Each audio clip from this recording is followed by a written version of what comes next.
Bonjour à tous, respirez à fond, c'est Grand Air, le magazine de la montagne et des sports de pleine nature de Télé Grenoble.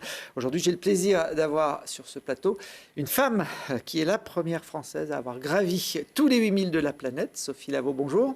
Bonjour Thibaut. Bienvenue, première française, premier français aussi, car aucun homme n'avait réussi cette performance avant vous. Vous êtes aussi la première Suisse et la première canadienne, car vous avez 3 nationalités. On peut avoir autant de nationalités comme ça dans un passeport? Eh bien oui, on peut avoir 3 passeports, oui. Par naturalisation, mais...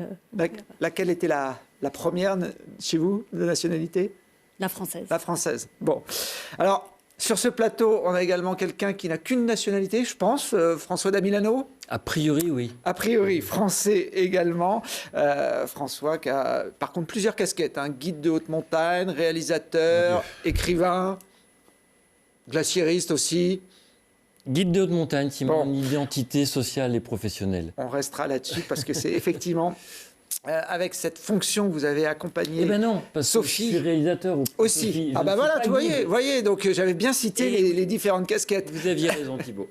Voilà, vous l'avez accompagné, Sophie, sur une partie de ces sommets, notamment effectivement le Nanga Parbat, qui a permis à Sophie en juin dernier d'ajouter son nom à une liste inaugurée en 1986 par Reinhold Messner.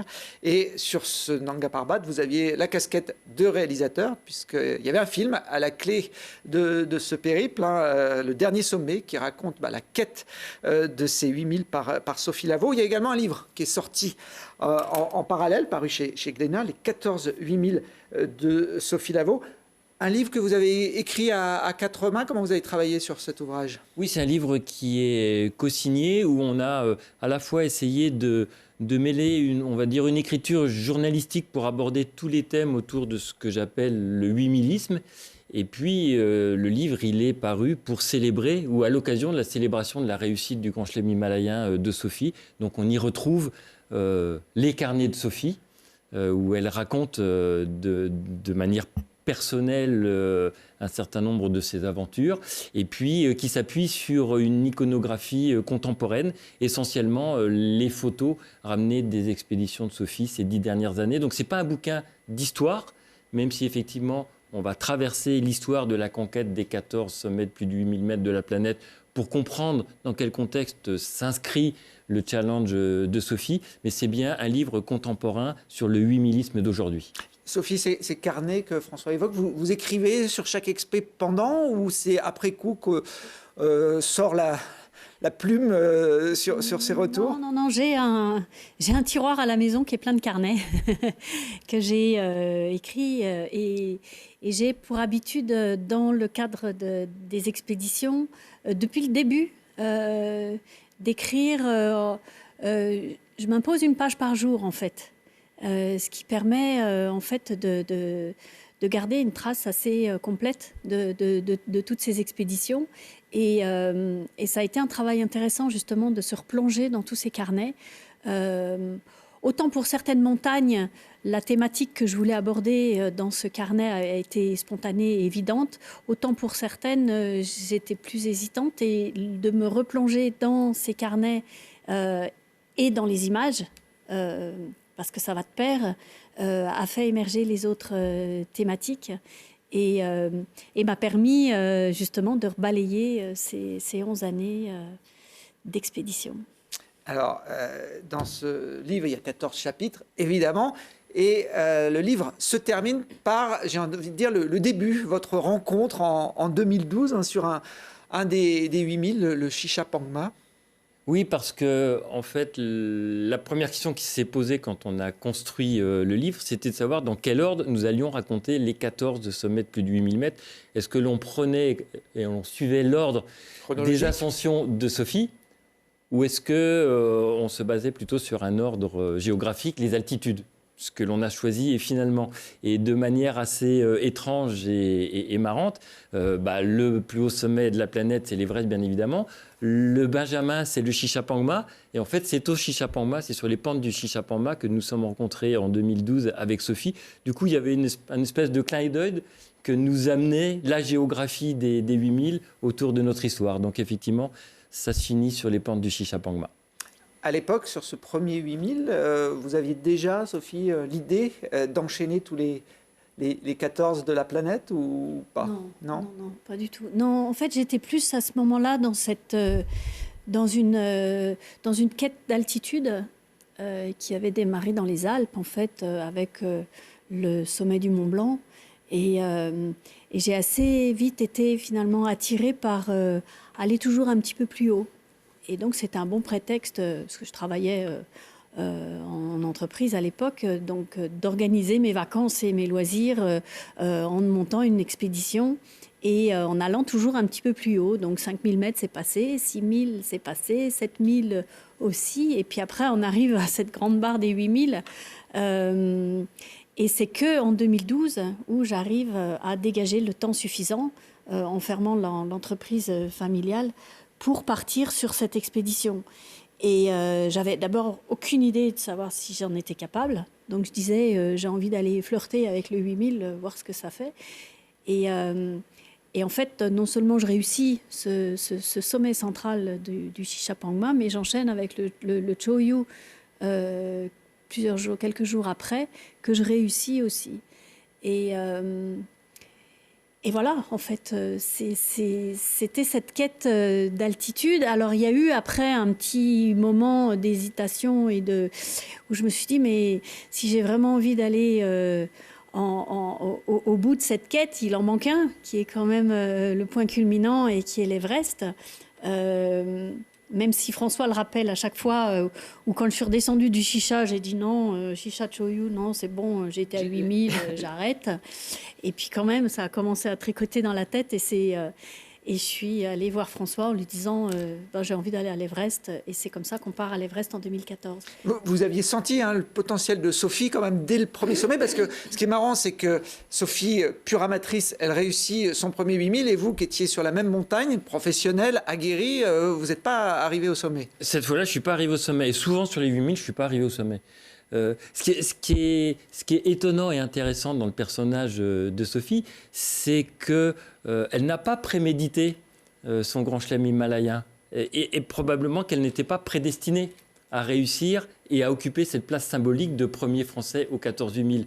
Donc il y a une espèce de paradoxe dans cette histoire qui, moi, en tant que documentariste, m'intéresse bien évidemment parce que c'est un changement de vie à 40 ans, quelqu'un qui n'est pas professionnel de la montagne, qui ne se revendique pas performeur, qui à un moment donné va occuper une place symbolique et surtout va briser la malédiction française qui entourait le grand chelem himalayen, puisque tous les Français, et Dieu sait s'il y en a eu de nombreux et de des grands noms qui ont tenté la collection des 14 8000 n'en sont parvenus. Pour parler clair, ils sont morts sur une des montagnes.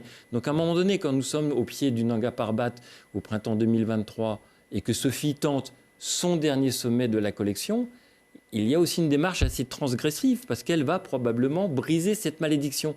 C'est pas rien quand on connaît le poids psychologique qui pèse sur les épaules des 8000istes quand ils tentent ces grandes montagnes. J'évoquais tout à l'heure Reinhold Messner, qui a été le premier à enchaîner tous ces géants la collection, ouais. de la planète. C'est lui qui a inventé ce challenge ou c'est venu après? Ceux qui ont inventé le challenge, c'est les géographes qui ont décidé qu'il y avait 14 8000. Oui. Et l'alpinisme de collection, l'himalaïsme de collection fait partie de notre culture de la montagne. Hein, le fait de vouloir gravir toutes les sommets d'une région, tous les sommets d'une altitude. C'est une manière de voyager, c'est une manière d'alimenter sa motivation alpinistique.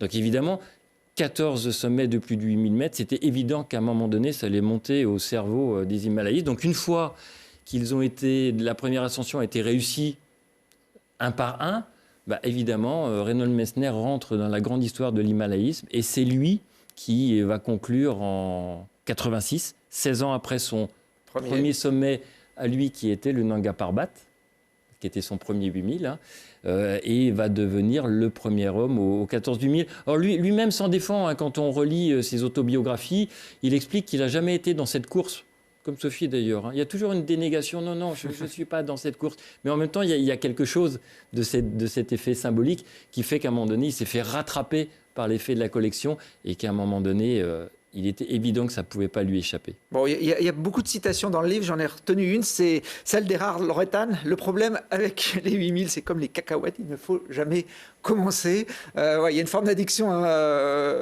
En tout cas, on peut s'interroger, mais ça vaut pour le fonctionnement de nous tous. Hein. C'est pour ça que cette anecdote de Loretan est assez drôle. Hein. On se voit bien en train de picorer les cacahuètes et puis jamais s'arrêter. Mais à un moment donné, Sophie, et je vais lui laisser la parole, c'est ce qui lui arrive. Hein.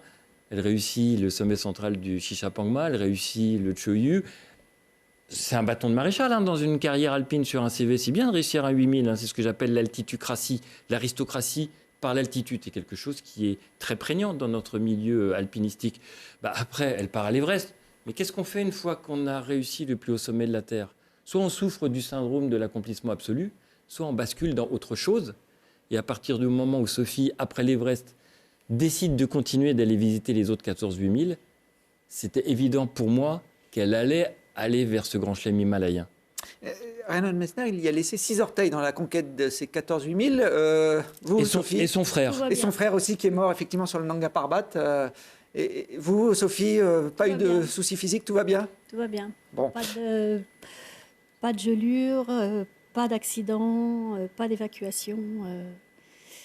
Voilà. Vous êtes rentré intact, ce qui est aussi une prouesse. Parce c'est une performance. On voit beaucoup de grands alpinistes qui y laissent une partie de leur corps pour atteindre ces sommets.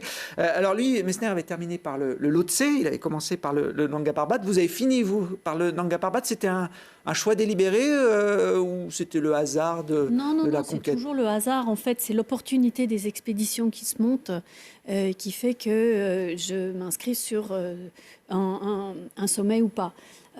Donc, tout au long de ces années, c'est finalement en début d'année, quand j'organise le planning des expéditions, je sais qu'il y a une expé qui va sur tel sommet, ou moi je décide d'aller sur un autre, et soit c'est moi qui monte les expéditions, soit je rejoins une expédition qui je sais est montée sur un des sommets.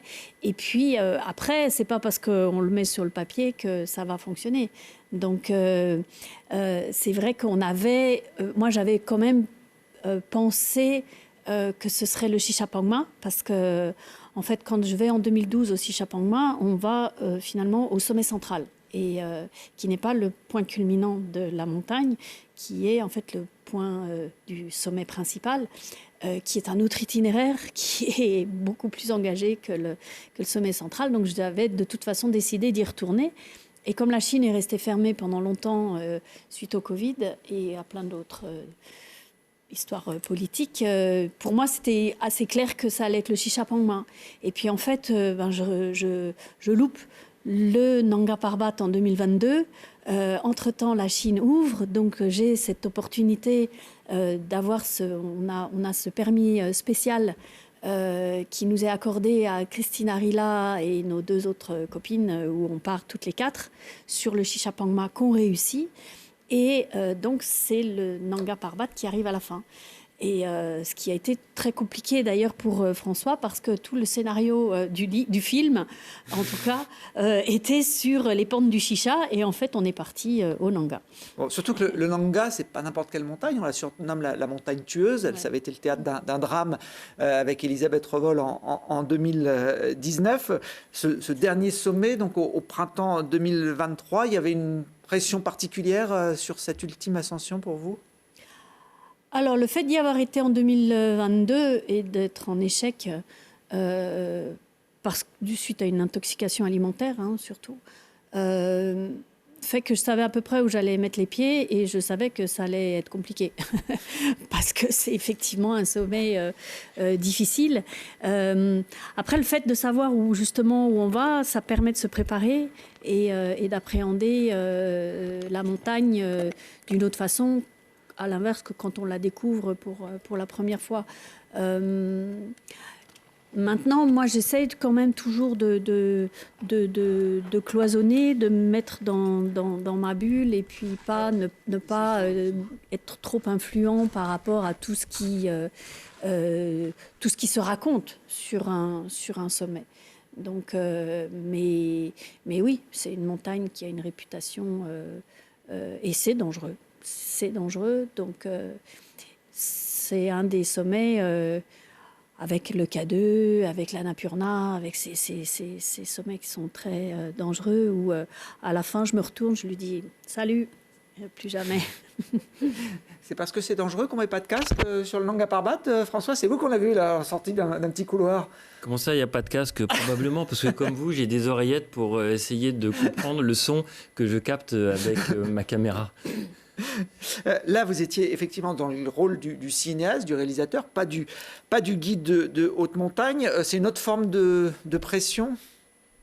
Ah ben moi j'ai une pression que je me mets autour de la réalisation du film. Je suis totalement obsédé par mon film. Je ne pense qu'au film, je ne pense qu'à filmer, je ne pense qu'à la manière dont je vais pouvoir raconter l'histoire que je suis en train de capter. Je n'essaye que de m'adapter à la réalité que vit Sophie, le protagoniste du film. Oui, c'est une obsession. Et moi, mon obsession, elle n'est pas sur le sommet, elle n'est pas sur la montagne elle-même, elle est effectivement à travers l'objectif de la caméra.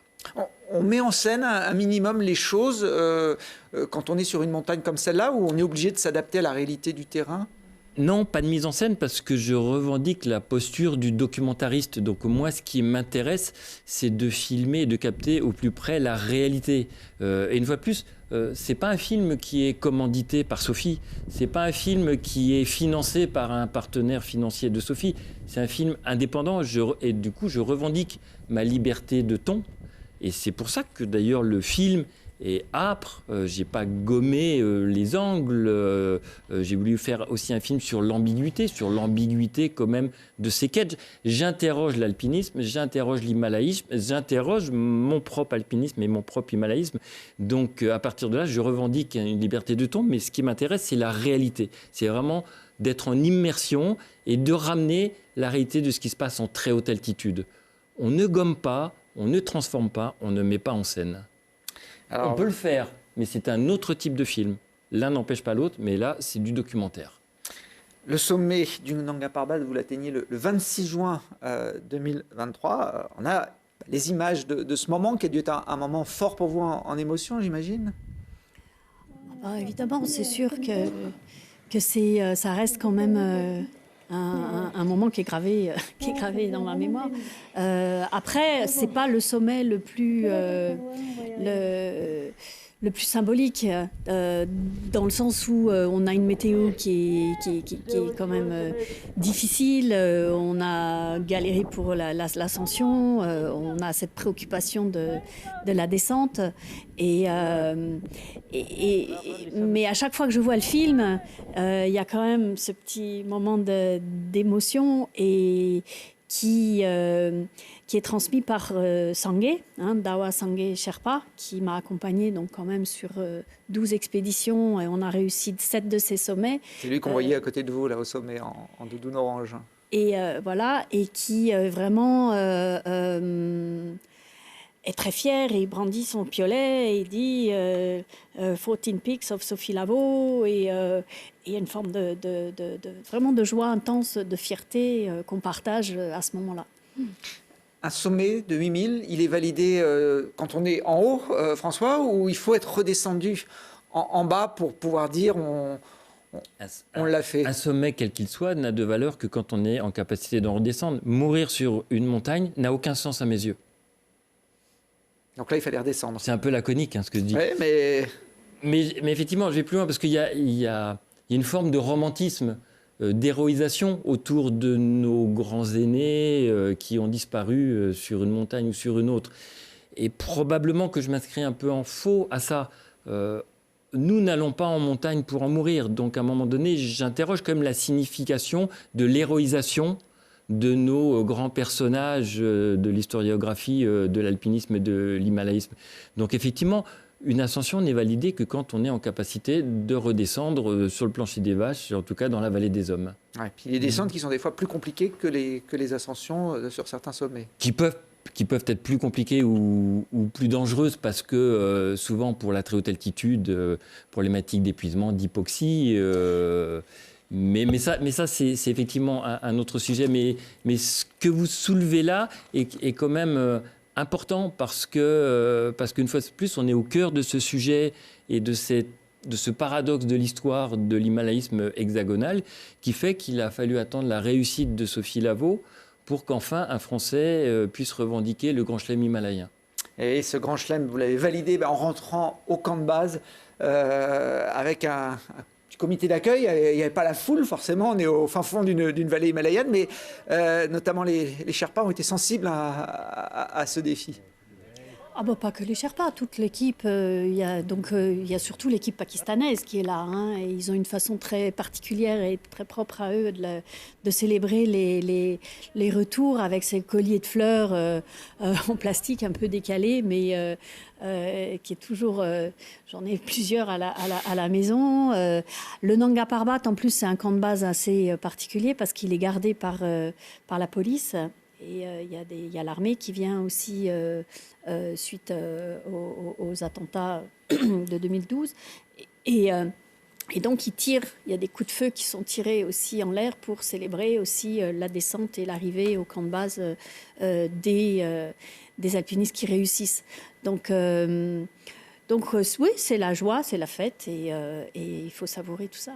Alors à ce moment-là, vous êtes seulement la 4e femme, je crois, à réussir ce challenge des 14 8000. Ils sont aujourd'hui une cinquantaine à peu près à avoir gravi tous les sommets de l'Himalaya. Le dernier en date, c'est un jeune Français, Alasdair Mackenzie, 20 ans, le plus jeune Européen d'ailleurs à réussir ce challenge. Il s'est mis à l'alpinisme à 17 ans, il a gravi le Mont Blanc, puis ensuite il a enchaîné avec les 8000 bouclés en 2 ans. Quand on dit ça semble facile, François, finalement, de faire ces 14 8000. Oui, et il ne faut pas se laisser tromper par ces impressions, par l'accélération en quelque sorte du temps. Parce que le temps qui se raccourcit dans ces quêtes des 14 8000 est dû en grande partie à l'efficience des organisations népalaises en particulier, qui aujourd'hui ont quasiment le monopole de la marchandisation des très hauts sommets. Il y a eu une montée en puissance de ces agences, mais également de leur efficacité d'encadrement, de préparation de la montagne, qui permet à un certain nombre de personnes ou de personnages de collectionner les 14 000 assez rapidement. Voilà, il ne faut pas oublier qu'il y a un tabou qui est tombé autour de la réussite de l'anglo-népalais Nimdai quand il a annoncé qu'il réussirait la quête des 14 000 en moins d'un an, 2019. Et puis surtout, 2023, on était ensemble au Nanga Parbat, la réussite de Christine Harila, qui a repris le record de vitesse sur les 14 000, en quelque sorte, à Nimdai, en réussissant les 14 000 en 3 mois et 1 jour, ce qui est complètement fascinant. Alors c'est fascinant sur la maîtrise sportive de l'enchaînement, mais c'est fascinant aussi en termes d'organisation logistique pour pouvoir passer d'une montagne à l'autre et d'être efficient à chaque ascension. Donc voilà. Et en fait, c'est un virage de l'himalayisme que l'on a connu là ces 10 dernières années. Et le parcours de Sophie est au cœur de cette révolution en himalayisme, où il y a eu à la fois une décolonisation de l'himalayisme, une réappropriation culturelle et économique de la marchandisation des hauts sommets par les populations locales et en particulier par les Népalais, et puis cette espèce d'accélération autour de l'efficience sur l'encadrement des plus hauts sommets de la Terre. Alors vous avez mis un petit peu plus de temps, Sophie, 11 ans pour faire ces 14 8000. Il y en a un qui a été plus difficile que l'autre. Avec le recul, vous avez en mémoire un sommet qui vous a tenu tête un peu plus longtemps ? Alors, rien n'est facile là-haut. Rien n'est facile. Donc, ils ont tous leurs spécificités et effectivement, ils ont... alors, en fonction donc, de leur spécificité, ça devient effectivement difficile. Maintenant, je vais quand même citer le Dhaulagiri, qui est le sommet où je suis retournée quand même 4 fois pour le réussir. Donc, il a une connotation un petit peu particulière. Après, évidemment, on ne peut pas ne pas citer le K2, qui cumule quand même tous les superlatifs. C'est une montagne de dingue. Donc, le K2, dans la difficulté, la dangerosité, il revient quand même assez souvent en tête de liste. Mais le Nanga est pas loin derrière, l'Annapurna est pas loin derrière. Enfin, tout dépend aussi comment on les aborde et les conditions de la montagne aussi quand on y est. Parce que typiquement, pour être allé 4 fois au Daolagiri, ça aurait pu être 4 fois une montagne différente, tellement les conditions étaient changeantes à chaque fois. Pour le K2 qu'on a vu sur ces images, vous écrivez « Plus je m'en approche, plus j'ai envie de fuir ». Elle vous faisait peur, cette montagne? Ben, ce qui est l'originalité quand même du K2, c'est que déjà, il faut 10 jours pour arriver au pied de la montagne. Donc c'est déjà un voyage en soi pour se rendre au camp de base, avec cette grande remontée du Baltoro, hein, qui est quand même un des glaciers les plus grands du monde, qui fait près de 65 km. Et c'est qu'à un endroit spécifique qui s'appelle Concordia, qui est l'embranchement donc, des glaciers du Baltoro et du Godwin-Austen, où on peut voir pour la première fois le K2. Et c'est vrai que c'est à cet angle-là où on découvre cette pyramide incroyable du K2. Et oui, et là, il y a 2 options. C'est soit on fait demi-tour, on part en courant, tellement ça, effectivement, ça fait peur et c'est imposant et autres. Et puis à la fois, c'est cette beauté de cette montagne qui fait une sorte d'attraction. Et finalement, j'ai choisi d'y aller. Alors en 2018, hein, vous le racontez dans le livre, vous assistez à la mort d'un alpiniste canadien qui tombe sous vos yeux sur cette montagne, le K2. C'est même vous qui allez devoir annoncer, je crois, son décès à sa compagne qui est en bas. Qui n'est pas en bas, qui est sur la voie, ouais. Sur la voie avec lui, bas. Qui, pour des raisons diverses, part du camp 2 après lui. Et donc, elle est derrière, et donc elle n'est pas au courant. Et voilà. Et quand l'accident se produit, j'ai tout de suite effectivement pensé à elle en me disant elle doit être en état de choc. Et ce qui est très particulier, c'est que donc je décide d'aller à sa rencontre. Et donc je continue de grimper. Et quand je la vois, elle n'est pas au courant. Donc, parce qu'elle était au-dessus. Et donc, c'est effectivement tout ce que je raconte et l'assistance pour descendre. Mais c'est pour ça que le K2, je dis toujours, et je l'évoque aussi dans les conférences que je donne, c'est une montagne qui n'a pas de joker. On n'a pas droit à l'erreur au K2. Et la moindre erreur, ne serait-ce que si on prend encore l'hiver 2021, où il y a cette quête donc de tenter de gravir le K2 en hiver, parce que c'était encore à ce moment-là la seule montagne qui n'avait pas été gravie en hiver. Il y a quand même 5 décès sur les pentes du K2 dans l'intervalle donc de cette expédition. C'est une des particularités de cette montagne. On est forcément obligé de côtoyer la mort quand on est sur ces hauts sommets himalayens. On peut assister à des accidents et puis les cadavres sont là aussi présents en haute altitude. Hein, vous le racontez sur certains, au Lhotse notamment, où c'est presque un point de repère pour vous. Ah bah oui, il ne faut pas être innocent. Ce qu'il faut comprendre, c'est que en fait, la particularité, donc, et c'est pas pour rien qu'on appelle ça la zone de mort. Au-dessus de 8000 mètres, on appelle ça la zone de mort. Ce qui veut dire qu'on est dans l'incapacité de porter secours à une personne. Parce qu'on a déjà à peine la possibilité de se mouvoir soi-même. Donc c'est ça qui fait... Donc ça paraît quand on est assis tranquillement ou dans son fauteuil en train de regarder un film ou autre, c'est très très difficile d'intégrer ça. Et c'est ce qui rend cette pratique un peu extrême. Mais voilà, quand on dit qu'on passe à côté, mais qu'on ne s'arrête pas, parce qu'on ne peut rien faire. Et en plus, on a le laps de temps quand on est en danger, ou par exemple quand il y a plus d'oxygène, ou ce genre de difficultés, le temps est compté. Donc, mais le jugement est très facile quand on est en bas. En revanche, quand on le vit, des fois, il faut sauver sa peau. Donc on va redescendre. Mais on côtoie la mort, bien sûr. En revanche, on va le laisser...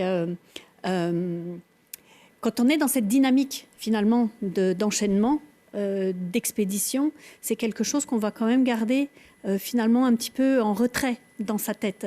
C'est pas... évidemment qu'on part pas sur un sommet en pensant à ça. Donc, mais bon, faut pas être naïf. C'est vrai que ce que dit Sophie est intéressant. Il y a un décalage entre parfois les polémiques qui peuvent être générées en bas sur des situations en haut. Et je fais référence, puisque vous l'évoquiez, à cette alpiniste norvégienne. Hein, et on lui a reproché, je crois que c'était sur le K2 justement, de ne pas avoir porté assistance à... Alors, on pourrait revenir sur cette histoire plus complexe, mais c'est effectivement, il y a eu un regard tout à fait décalé sur ce qui s'est passé sur le K2 au moment de l'ascension de Christine.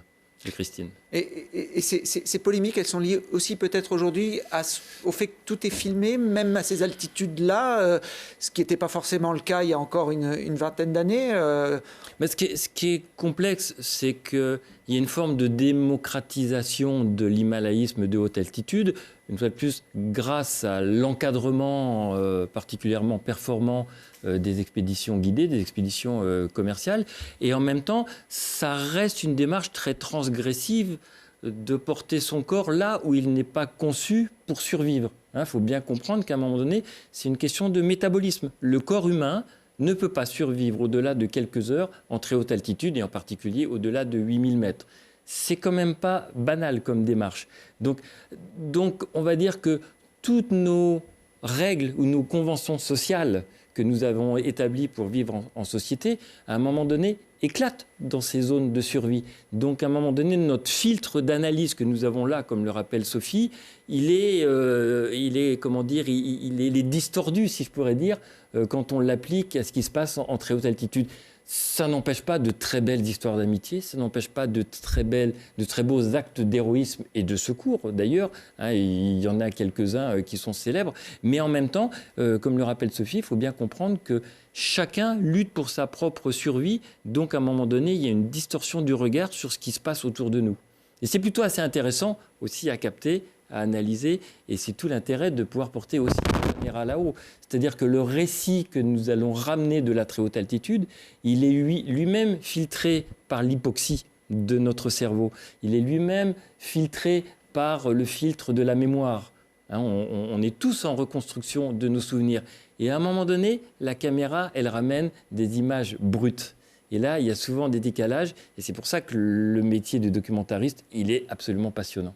Alors malgré ce drame que vous avez vécu, Sophie, en 2018, le K2, vous avez réussi à atteindre le sommet de cette montagne. Vous dites d'ailleurs que c'est le Graal pour vous. Oui, enfin c'est une vraie étape. Je pense que le K2, avec toute l'histoire qu'on entend sur cette montagne, c'est une vraie étape dans cette quête quand on atteint le sommet du K2. Parce que ça reste quand même... c'est très très haut, c'est très très engagé, enfin c'est le K2. Vous dites aussi que vous avez rarement eu peur pendant ces ascensions de 8000. Ça paraît étonnant quand on parle de tous ces risques, de tous ces accidents. Non, il faut relativiser. La peur, elle est là. C'est d'imager aussi le fait que si on quitte sa tente, la trouille au ventre, on va aller nulle part. Donc, c'est important de nouveau de recontextualiser la façon aussi dont j'aborde ces expéditions. L'équipe est importante.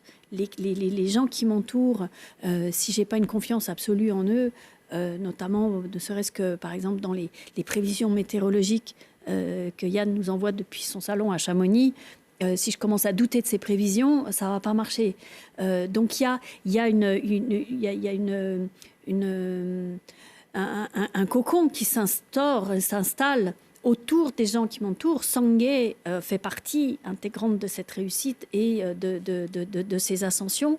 Et donc l'idée, c'est de partir le plus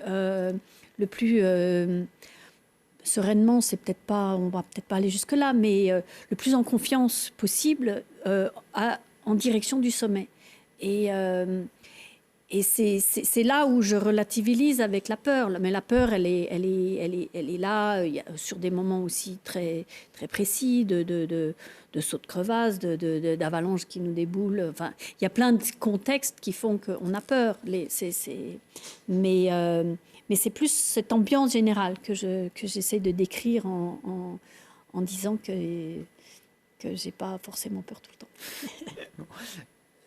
Elle le disait, elle le soulignait elle-même, Sophie, elle a une personnalité très cloisonnée. Les Himalayas de très haute altitude ont des personnalités très cloisonnées. C'est-à-dire qu'à un moment donné, ils sont focus sur le sommet, comme ils disent eux-mêmes. Ça veut dire quoi? Ça veut dire que tout ce qui va les tirer ou les rattacher à la vie de la vallée est mis en quelque sorte de côté pour que toute l'énergie elle soit vers le sommet.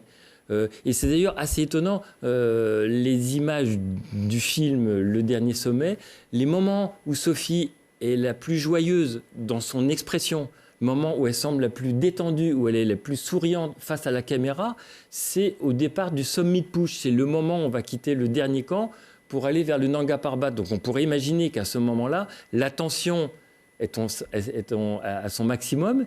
Et dans le film, c'est le moment où elle est le plus joyeuse, comme si elle était délivrée à ce moment-là de toute pression et qu'enfin elle allait pouvoir aller vers le sommet. Ça montre bien qu'à un moment donné, elle a tout laissé de côté pour être dans ce moment présent et aller vers son sommet. Et c'est assez, je trouve assez touchant, ces images-là. Alors, dans ce type d'ascension, il faut souvent passer beaucoup de temps dans les camps d'altitude, parfois inconfortables. Là, je crois que d'ailleurs, on est au K2, lors d'une précédente expédition que vous aviez menée ensemble. Ça fait partie du métier, on va dire, d'himalayiste, de passer énormément de temps à attendre dans des camps comme ça, sous la tempête parfois. On ne fait pas que attendre. Hein. On se repose. Mais non, il y a de l'action malgré tout, même si elle est statique, il y a de l'action. Et c'est vrai que, mais bon, ça fait partie, c'est de la particularité de l'himalayisme. C'est l'éloge du temps long. Ne serait-ce que par le fait qu'il faut acclimater le corps. Donc on ne peut pas partir du bas et aller au sommet comme ça, en arrivant au camp de base. Donc il faut acclimater son corps. Et cette acclimatation, elle passe par des paliers et ces incursions en haute altitude. Et l'idée, idéalement, quand on veut faire une acclimatation complète, c'est d'essayer d'aller dormir, en tout cas jusqu'à 7000 mètres. Et évidemment, il faut redescendre pour se reposer et attendre la fenêtre pour après tenter le sommet. C'est pour ça qu'il faut en moyenne 2 mois pour gravir un 8000 et qu'il faut que 2 jours pour gravir un Mont Blanc. Donc c'est pas exponentiel. C'est pas parce que c'est le double d'altitude qu'on va mettre juste le double de temps. C'est pas comme ça que ça fonctionne. Mais c'est la particularité, vraiment la spécificité de la très très très haute altitude. Et parfois la météo fait des siennes et on se retrouve bloqué dans une tente. Hein. Et justement, c'est ce qui est intéressant aussi, c'est on doit lâcher son calendrier, on doit lâcher son altimètre, on doit, si on prévoit de faire le sommet tel jour parce qu'il faut rentrer, parce qu'on a une fête de famille, etc., ça ne marchera pas. C'est vraiment ce lâcher-prise qui est intéressant et qui convient finalement pas à beaucoup de monde, parce qu'on est dans des schémas dans nos vies occidentales où tout est mesuré, calculé, chaque heure a son rendez-vous, son timing, etc. Et on est habitué à vivre avec une montre et un calendrier. Et quand on arrive sur un camp de base, il faut lâcher tout ça, parce que celui qui va décider, c'est le ciel, et pas le ciel mystique, hein, donc la couleur du ciel. Et donc il faut avoir cette faculté d'adaptabilité et de patience pour se mettre dans ce rythme-là. Et voilà. L'himalayisme de très haute altitude, c'est de l'audace, de la tempérance et de la résilience. Et ces 3 qualités-là, on les retrouve chez Sophie, on les retrouve chez les himalayistes efficients. Sophie parlait de patience. J'ai l'impression qu'elle était un peu plus patiente que vous quand vous étiez coincé dans les tentes en haute altitude, François. Salut. C'est le bordel, non? C'est le bordel, ouais. La tente est complètement enfouie sous la neige. Il y a de la neige dans la tente. On est 3 là comme des sardines. On sait même pas où est notre matos, enfin si à peu près. Oh putain, c'est trempé, tout est trempé. Pourquoi tout est trempé, Sophie? Parce que la neige, ça bouillit. Ah, il y a un certain flegme, on fait avec les conditions. Oui, après il y a un jeu entre nous, en particulier dans les tournages de films, parce que Sophie, comme beaucoup d'alpinistes ou d'himalayistes, parle par euphémisme. Donc moi, j'ai tendance à remettre un peu de réalité et de trivialité dans les propos, parce que ça m'intéresse de décrire quand même dans quel bordel nous vivons à ce moment-là. Il y a un papier officiel quand on fait un 8000 qui prouve que voilà, vous avez 14 diplômes délivrés par qui? Comment ça marche? Oui.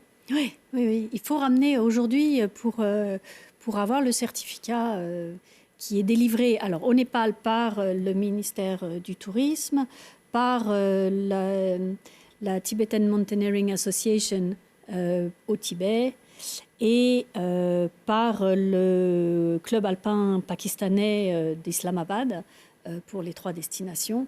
Donc il faut montrer patte blanche aujourd'hui et il faut ramener une preuve du sommet. Donc ça, les règles se sont un petit peu durcies ces dernières années. Et donc c'est un point GPS, c'est une vidéo 360 du sommet. Alors surtout quand on veut donc prouver qu'on a été au sommet. Après, le fait comme moi de grimper en équipe, il y a des témoignages aussi. Donc les témoignages notamment de Sangay ou des photos qui sont prises et autres. Mais il faut montrer patte blanche pour pouvoir obtenir son certificat. Parce qu'en alpinisme, en himalayisme, le sommet, c'est le sommet. 10 mètres, 50 mètres sous le sommet, c'est pas le sommet. Parce que si à un moment donné, l'alpiniste ou l'himalayiste s'est arrêté sous le sommet, c'est qu'il y a un certain nombre de raisons.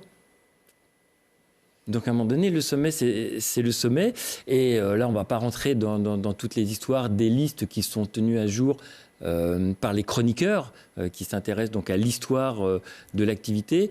Mais effectivement, il y a eu un certain nombre de remises en cause récemment de la liste des prétendants à la collection des 14 8000 parce qu'un certain nombre d'entre eux n'ont pas atteint tous les sommets revendiqués, de bonne foi ou de mauvaise foi, mais en tout cas c'est documenté aujourd'hui. Donc effectivement, avec les capacités que l'on a aujourd'hui de prouver où l'on est dans le temps présent, les conditions de revendication se sont un peu durcies. Et comme le dit Sophie, peu importe si vous faites ça juste pour le raconter à vos voisins et à votre famille, peu importe vos revendications, à partir du moment où vous vous inscrivez dans une revendication sociale, donc économique, il est normal qu'on demande un certain nombre de comptes ou de preuves aux alpinistes et aux himalayistes qui revendiquent leur réussite.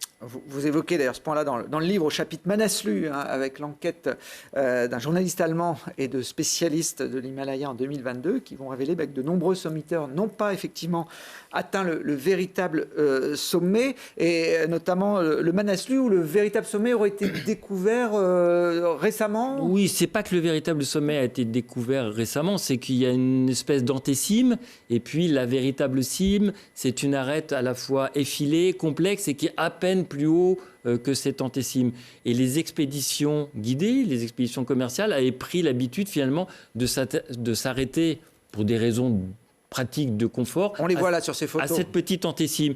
Et à un moment donné, en particulier parce qu'il y a eu un survol de drone du vrai sommet, un alpiniste a pu montrer au monde que effectivement cette petite antécime où on voit flotter les drapeaux à prière népalais n'est pas la vraie cime. À partir de ce moment-là, la statistique a balayé d'un revers de manche 70 ou 80% des revendications de l'ascension du Manaslu, ce qui fait qu'un certain nombre d'alpinistes qui voulaient faire les 14 000 sont retournés pour faire la vraie cime. Ce qui a été le cas. Oui, c'était le cas de Sophie. C'est-à-dire que la première fois où vous êtes monté, vous êtes arrêté à cette antécime qu'on a vue là sur les photos. Vous n'aviez pas conscience à ce jour-là que vous n'étiez pas vraiment au sommet? Non, vraiment pas. de bonne foi, je pensais vraiment être au sommet. Et d'ailleurs, quand l'enquête est sortie, enfin, avant qu'elle sorte officiellement, mais j'en avais déjà entendu parler parce que ce que j'appelle les geeks, le club des geeks des 8000 qui a géré toute cette enquête, je les connais très bien, c'est des amis. Et puis, il m'avait dit, mais toi d'ailleurs, t'as pas été au sommet. Je dis, comment ça, j'ai pas été au sommet? Ben non, t'as pas été, etc. Et c'est comme ça que vraiment, de bonne foi, j'étais convaincue d'être au sommet alors qu'on n'y était pas. Et ça m'a intéressée d'aller voir l'erreur que j'avais faite. Et c'est pour ça qu'en 2022, je décide d'y retourner. Et c'est pour ça que dans le livre, le chapitre, je l'appelle « Tout ça pour ça », parce que entre l'antécime et le vrai sommet, alors on était dans des conditions très très particulières. Il y avait personne. On a eu un sommet de push presque parfait, on va dire ça comme ça. Et j'ai mis donc 20 minutes pour aller atteindre le vrai sommet. Donc ça m'a interpellée et à la fois intéressée d'aller voir ce qui s'était passé. C'est cette pente-là qu'il fallait encore gravir. Vous étiez sur l'antécime un peu avant sur ce premier faux sommet. Mais plus, ce travail qu'a souligné ou qu'a éclairé ces chroniqueurs, c'est pas une espèce d'obsession de l'altitude. C'est aussi une forme d'équité sportive. Parce qu'à un moment donné, si l'on célèbre ceux qui ont fait l'effort de réellement aller sur chacun des sommets des plus hautes montagnes, il n'y a pas de raison qu'il y ait des revendications à minima. Donc il y a aussi une forme de reconnaissance sportive et d'équité envers ceux qui ont réellement réussi le challenge. Alors après, effectivement, ce qui est amusant, c'est de regarder et d'écouter les réactions entre ceux qui, globalement, ont balayé d'un revers de main en disant non, mais ce travail de chroniqueur, c'est du travail de poubelle, c'est du journalisme poubelle, ça n'a aucun intérêt. Et puis, parmi ceux-là, on les voit tout d'un coup retourner sur un certain nombre de sommets pour finalement quand même pouvoir cocher leurs 14-8000. Bon, voilà. Donc, ça a quand même fait bouger les lignes. Donc, c'est à la fois amusant et puis c'est surtout que nos outils d'analyse d'aujourd'hui ont permis de sortir la documentation de ces 14-8000. Même Reinhold Messner est concerné par cette polémique. Alors, pas sur le Manaslu, mais sur l'Annapurna. Oui, alors sur l'Annapurna, donc ce qui est assez dingue, c'est que Reinhold Messner, non seulement c'est le premier homme à avoir réussi les 14-8000, comme on le racontait tout à l'heure, mais en plus, il a réussi sa collection sans l'utilisation d'oxygène, la plupart du temps by Fermine, c'est-à-dire sans aide au portage, sans avoir recours aux cordes fixes, sans avoir recours à l'oxygène supplémenté. Mais en plus, il a fait le premier une traversée d'un 8000 au Nanga Parbat avec son frère Günther. Il a été le premier à gravir l'Everest sans oxygène. Il a été le premier à réussir l'Everest by Fermine en ouvrant une nouvelle voie en période de mousson du côté tibétain. Il a été le premier à enchaîner 2 sommets de plus de 8000 mètres sans redescendre à un camp intermédiaire. Il a ouvert des nouvelles voies et en particulier à Annapurna, il ouvre une voie absolument extraordinaire, mais qui le mène sur cette longue arête sommitale de l'Annapurna, qui est en fait un sommet qui est pas du tout pointu, qui est assez indécis. Et puis le vrai sommet est beaucoup plus loin. Il arrive à l'arête finale, il redescend de sa voie très difficile, et à l'époque, il n'y a pas de problématique de revendication. Et puis effectivement, les chroniqueurs ils disent « Ah non, le vrai sommet, il est là-bas ». Donc vous imaginez bien que le King ne l'a pas très bien pris. Dans un premier temps, il a plutôt été assez fair-play, il a plutôt été assez sport, et puis après, il a dit « Non, je vais envoyer mes avocats ».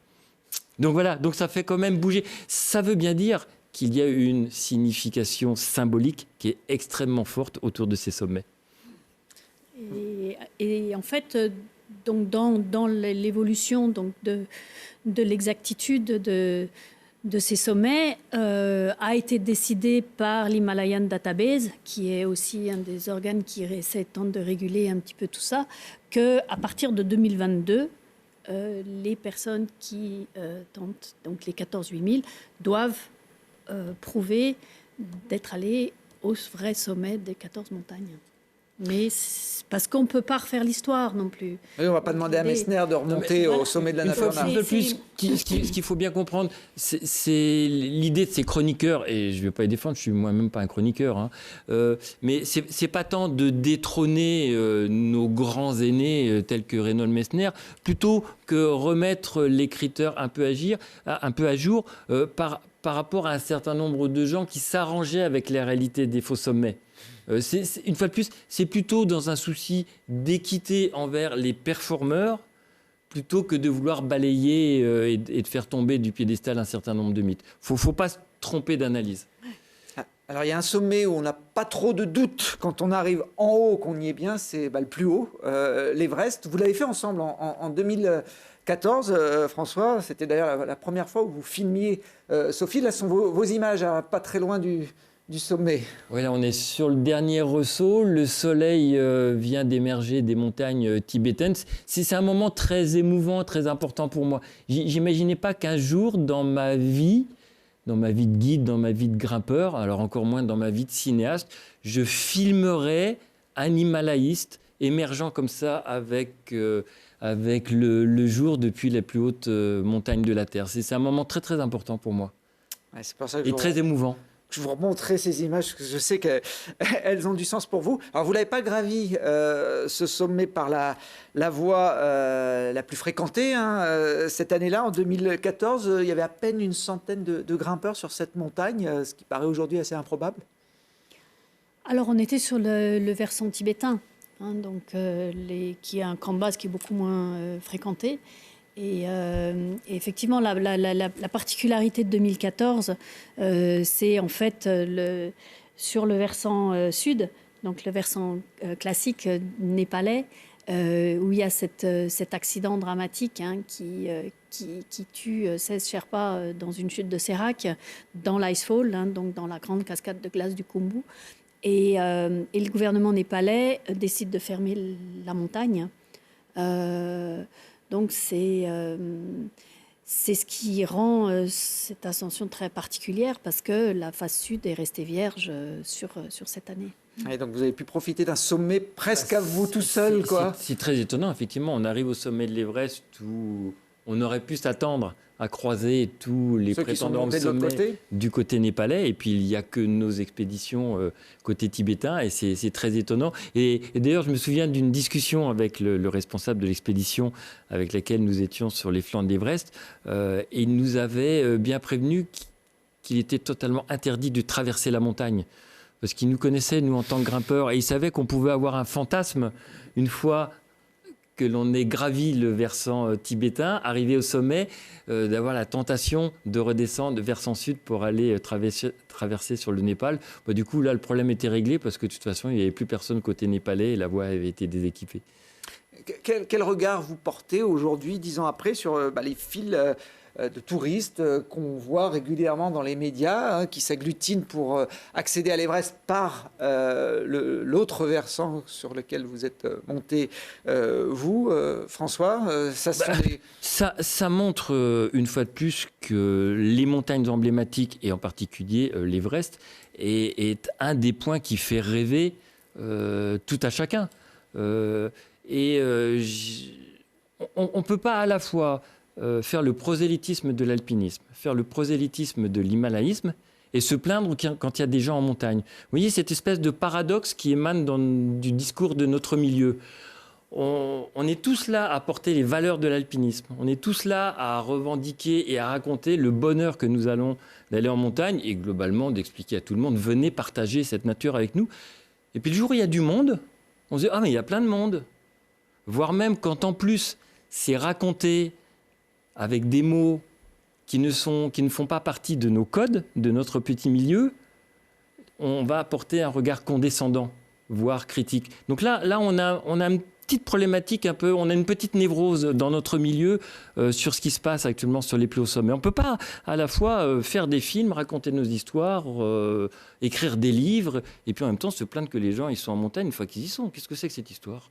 Alors là, vous faites allusion notamment au film d'Inox Tag, un youtubeur qui a gravi l'Everest, dont on a beaucoup parlé. C'est d'ailleurs les images qu'on voyait.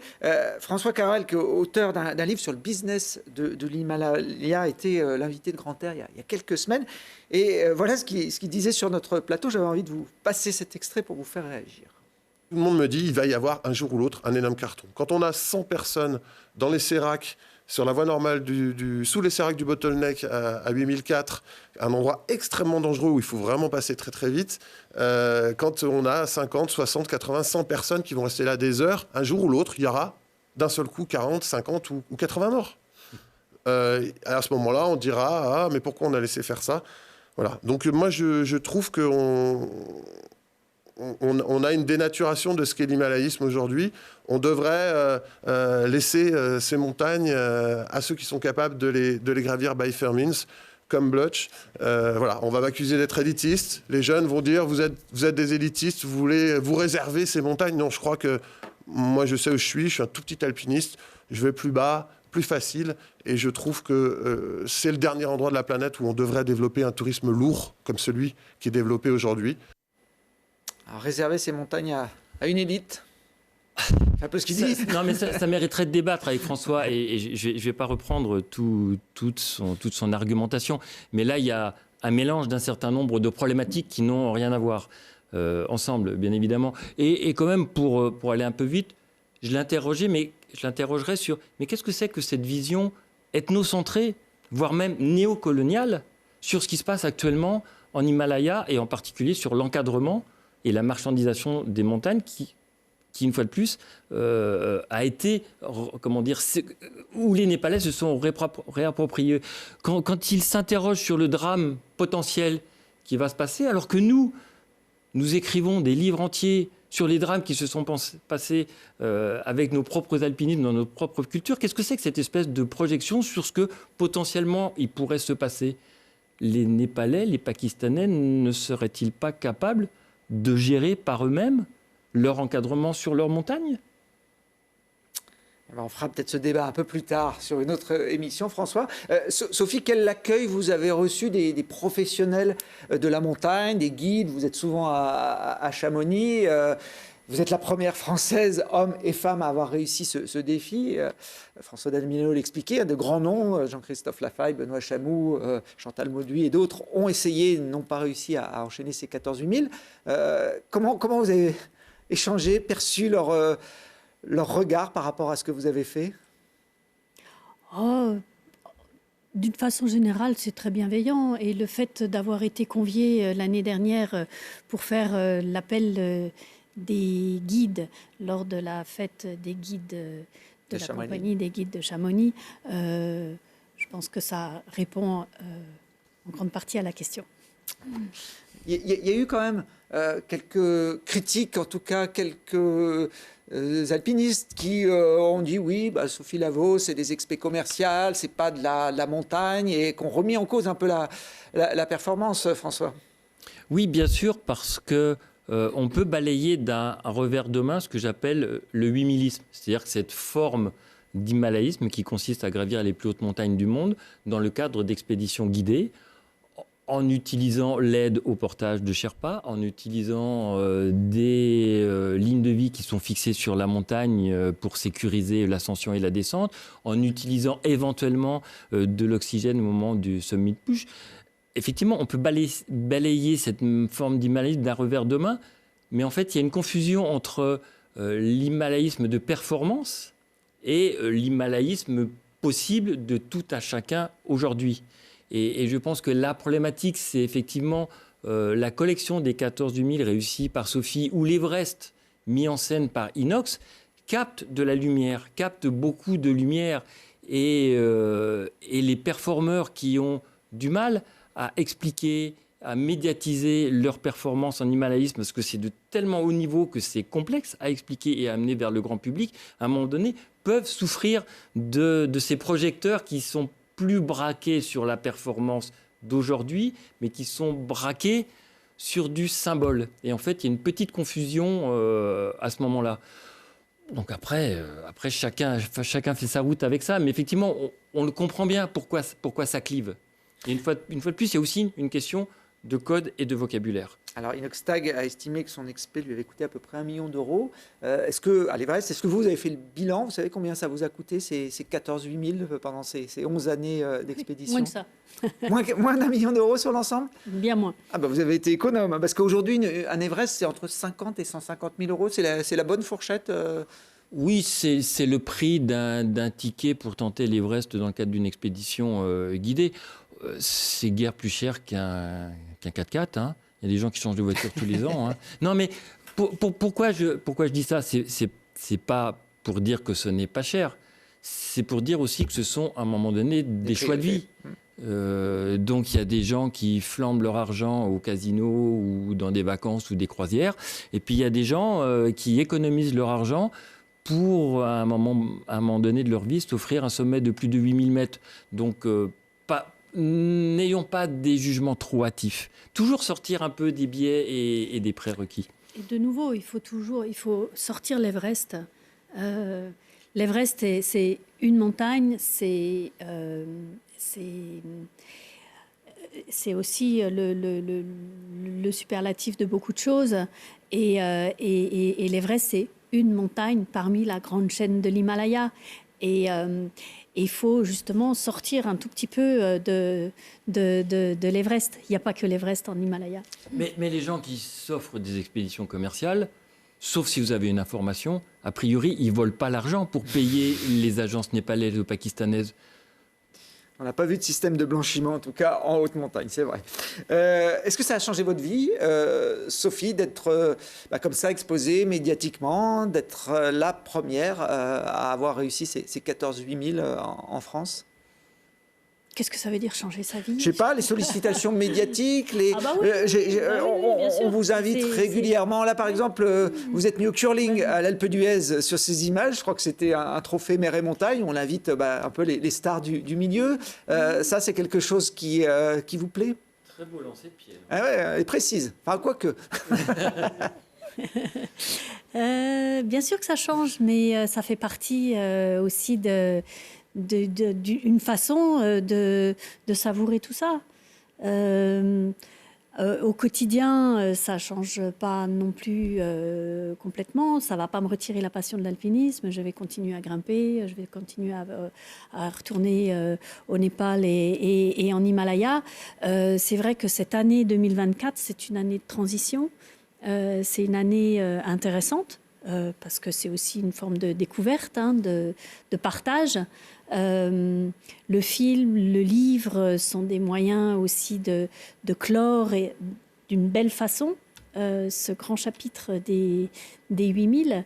Et c'est vrai que si mon histoire, en tant que femme, je le précise, peut inspirer d'autres jeunes femmes, d'autres personnes à se donner les moyens d'oser réaliser ses rêves, rentrer dans une dynamique d'un grand projet de vie, je serais contente, tout simplement. Vous allez retourner sur des 8000 8000, peut-être pas, mais Himalaya, certainement. Alors j'en ai un à vous proposer de sommet. Le voilà, je ne sais pas si vous savez lequel c'est sur cette photo.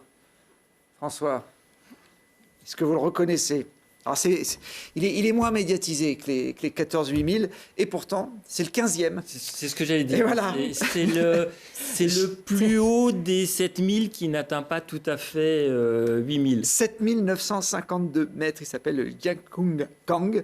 Voilà, c'est le 15e. Malheureusement, il y a une forme d'injustice pour 48 mètres, il est un peu dans l'anonymat. Mais on le raconte dans un des chapitres du livre. Il y a aussi les autres 8000, parce qu'une fois de plus, c'est une décision de géographes d'avoir quantifié à 14 les sommets de plus de 8000 mètres. Parce que si on prend par exemple le Kanchenjunga, qui n'est pas un sommet mais qui est une chaîne de montagnes, il y a 2 autres sommets qui culminent à plus de 8000 mètres, dont le Yalungkang qui est assez connu. Donc on pourrait estimer qu'il y a 15, 16, 17, à peu près 18 8000. Donc je propose aux challengers d'être éventuellement le premier Français au 18 8000. Bon, ben voilà, un nouveau défi. En attendant, il y a ce livre, Les 14 000 de Sophie Lavaux. Est-ce que le film sera disponible un jour sur Internet comme celui d'Inoxtag, François ? Alors non, et pas tout de suite. Et effectivement, on n'est pas tout à fait dans la même logique de communication que Inox, qui a quand même 40 millions de vues. Oui. Faut le souligner, c'est pas rien. En fait, quand on parle d'Inox et qu'on nous interroge sur son alpinisme, on se trompe un tout petit peu sur le questionnement, parce que Inox, c'est plus une analyse sociétale et de médias qu'il faudrait avoir qu'une analyse alpinistique. Allez, nous, on va finir cette émission en feuilletant d'autres pages que le livre de François Dal-Milano et Sophie Lavaux.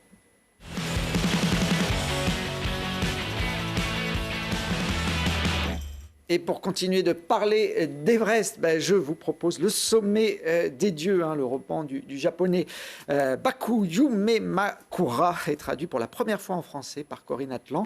L'histoire de Abou, orphelin sans attache, qui voue une passion obsessionnelle pour la haute montagne et qui possède aussi un don pour la grimpe. On retrouve aussi dans cette histoire un photographe de montagne qui repère dans une vitrine de Katmandou un appareil photo hors d'usage qui pourrait être celui de l'alpiniste anglais John Mallory, disparu sur l'Everest en 1924, sans qu'on sache vraiment s'il avait réussi à atteindre le sommet. De ce roman a été tiré un manga, puis un long métrage réalisé par Patrick Imbert en 2021. Ce sont les images que l'on voit. Et donc, si vous voulez un retour aux sources, je vous conseille ce livre qui vient de sortir en édition de luxe chez Guérin. Le plus grand récit sur la métaphysique de l'alpinisme et de l'himalayisme. Ah ben voilà. Est-ce que vous connaissez Charlotte Perriand ?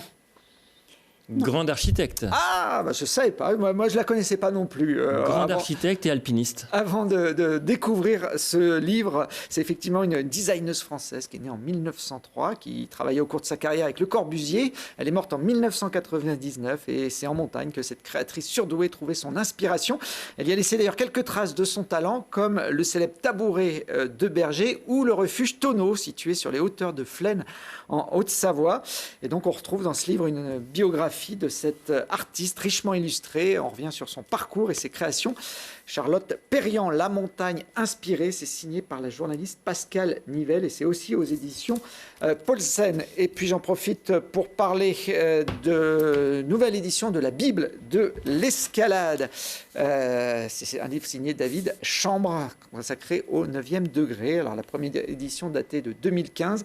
La discipline a évidemment évolué depuis. On y retrouve l'histoire de l'escalade, un des précurseurs du 19e siècle aux stars iconiques des années 80, Patrick Edlinger ou Patrick Béraud, pour ne citer que les plus emblématiques. Et puis cette nouvelle édition aborde aussi l'arrivée dans le giron olympique de l'escalade de compétition. On a vu ça cet été à Paris. L'ouvrage est préfacé par le français Seb Boin, qui est l'un des 3 dans le monde à avoir atteint le 9e niveau, enfin le 9C, qui est le haut du 9e niveau.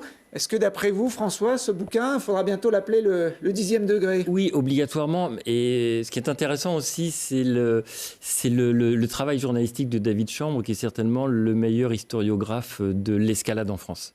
Bon, voilà, ils vont être contents aux éditions du Mont Blanc de Catherine Destivelle. Vous le fassiez une petite promo également de ce bouquin. Vous aussi, vous avez votre maison d'édition, François ? Alors, avec mon épouse Françoise Rouxel, effectivement, nous avons créé une maison d'édition il y a maintenant 20 ans qui est spécialisée sur le topo guide d'alpinisme. Et puis, nous avons une collection de petits livres jaunes qui se veulent un peu impertinents. Voilà, si vous voyez... Et avec un titre qui vient de sortir, qui s'appelle « Ça sent le roussi dans les aiguilles ». C'est un cadavre exquis, c'est-à-dire un livre écrit à 4 mains ou à 2 mains, je ne sais pas, enfin deux auteurs qui s'envoient successivement leurs chapitres et qui doivent continuer l'histoire. Et là, on avait donc notre Hervé Baudot qui avait déjà signé Saladrusse au Mont Blanc, qui s'est encordé avec Guillaume Desmurs. Peut-être plus impertinent, ils font tout péter à Chamonix, il se passe un certain nombre de choses. Ça sent le roussi dans les aiguilles. Ça sent le roussi dans les aiguilles, petit livre jaune des éditions, c'est JM Édition. JM Édition. Merci en tout cas à tous les deux. On rappelle ce bouquin sorti chez Glénat et puis le film qui accompagne le récit de ces 14 sommets de 8000 réalisé par Sophie Lavaux. Merci d'être venue. Merci de nous avoir reçus. C'était un plaisir. Merci.